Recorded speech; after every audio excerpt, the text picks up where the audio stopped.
Welcome back, everybody. I'm Brad. I'm Steve.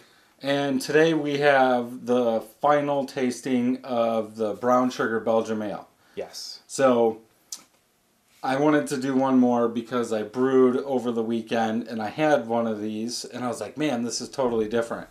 So, it's been sitting a little bit, and obviously, as we talked about on the phone, the longer you let them go, the better they're pretty much going to get. Yes. Now, obviously, you always have exceptions. So, 7.91%. Not bad for a Belgian, though. I mean, that's Right. in that playing field. So Right. it could be worse. It could be 10. Yep. Which last year's was closer to 10 than this. Yeah. Yep. I remember that one. So, head has died down a little bit. We're not sure why, but my glass had all these bubbles on the outside and yours didn't. Yeah, when you look at it, mine is like kind of died down to the point that I still got a little bit of head, but I don't have much bubble. You've got a ton of bubbles still coming up off of yours and no head. Right. It just could be how we wash the glasses. Yep. So, I thought when I had it over the weekend, it was clearer. It is, I'm going to say hazy. clearer, but it is still hazy, but a Belgian should be hazy. Oh, yeah, this definitely fits the profile. Yep. So let's get a smell. In the smell, I'm not getting as much alcohol. I don't know if I'm you getting are. fruity. Like the spicy fruity of that Belgian yeast. Which WLP 500 Is that what you used? is plum. Okay. Well, Taste. good job, nose.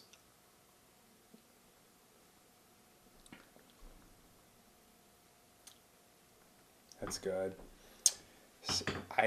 You know, if I was in college and found Belgians, I'd be broke. Because I absolutely love Belgians, and this is no exception. I like Belgians. Right. I like how light they are. This one is light. And, and that's for the, how much did you say is in there? 7.9? Yep, 7.9. So that's not surprising for a Belgian, but for me, it's almost like drinking like back in college, I would drink a Budweiser, Right. just because, who cares about flavor? This is like, okay, I care about flavor, but I still want to have some fun. Belgian's the way to go. Right. I mean, you can have such a good time Now, with this. I don't know if you remember, but in the last video, you could smell and taste alcohol. No. I think it's gone. Yeah. Mm-mm. Which is bad in this beer. This is a dangerous beer, but knowing that you're drinking a Belgian, that's what you expect. Right. You expect a very dangerous beer. And that's the only reason they sell it in 25-ounce bottles, like with a cork on top that costs you an arm and a leg. Yeah, right. They're like, if you can afford to drink this, Right. drink multiples of these, then hey, go you. But they really do expect you to just drink the bottle.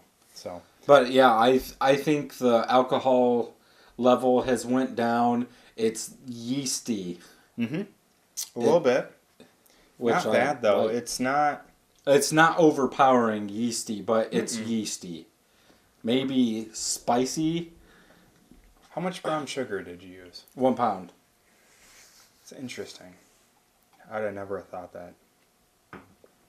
Now, I was going to do 2, and I think if you go way back to...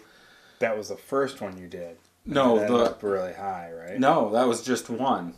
Both of these recipes have used 1 pound of dark brown sugar. Okay. But because I liked it last year so much, I drank it the whole entire thing in 3 weeks. I was going to up the alcohol level to almost 12 with another pound of brown sugar. And just let it age for a while? Right. Or... But my wife talked me out of it and said I could brew more if I only put 1. So I only did 1, and obviously my attenuation on my yeast wasn't as good. Or your efficiency wasn't as good as... Well, I hit all my numbers except for my final. So those yeast got drunk. Is pretty much what happened. You need a bigger starter. Yeah. Okay. Yep. So so that's what I did. So I got a lower alcohol in this one. But I don't know why, because I don't know why you need to go over 10% with this beer. But I just, but I'm all about trying, Pushing new stuff. limits. Yeah. Let's see what it would do. Would you get more alcohol taste? Or, because to me, I'm really not getting brown sugar, any sugar taste. So if you add more, will you start getting that sugary taste? Well, and that's where I wonder too. So when you read some of these recipes, they talk about you can use brown sugar or you can use the Belgian candy sugar. Right. What the hell is the difference? Like, you know what I mean? Yeah. Like, we need to really, I guess you and I need to go against each other and figure out what is the difference. Right. And maybe one day you brew one, I brew one, and you use brown sugar, I use candy sugar, and see what is the difference. Yeah, see what happens. And I'm guessing because the candy sugar is just melted down. Right. And that's what scares me a little bit, because when you go to the brew shop, candy sugar is expensive as hell. Brown sugar, not bad. Yeah. So, like, if there's no difference, I'm using brown sugar. Right. So, I don't know. It's interesting, though, because it really, your first one did taste a little boozy. This one, though, is lighter. Right. Which is really weird to me, because I thought the first one used way more brown sugar than this one. Which, usually brown sugar will lighten things up a little bit and leave a little bit of caramel kind of taste to it. Especially dark brown sugar. Mm-hmm.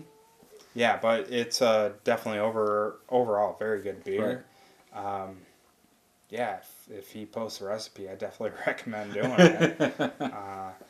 I would. Yeah. Second year, and I plan on making it every single year. Now, do you start to see the effects of aging? Right? Do you think there's some benefit in letting that sit for 3 months? Yeah.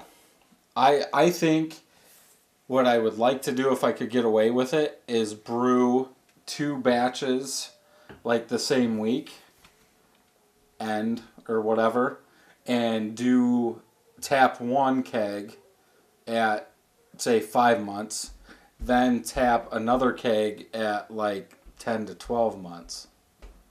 Just to see what the difference is. Mm-hmm. Because I'm guessing in this, we're going to get more fruity flavors because of that yeast.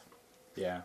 And to me, it's like a wine, right? Like when you brew wine, you want, there's a sweet spot. You want, for cab, you want 2 to 5 years, and that's a great spot to drink it.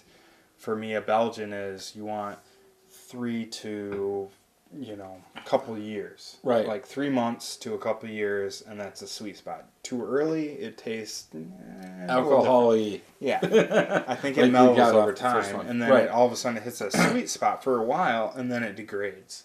Right. And I think we see that with every beer. An IPA that's really heavily hopped, you want to drink right away, so you get all that. But if it's a porter, you might want to let it go just a little bit longer.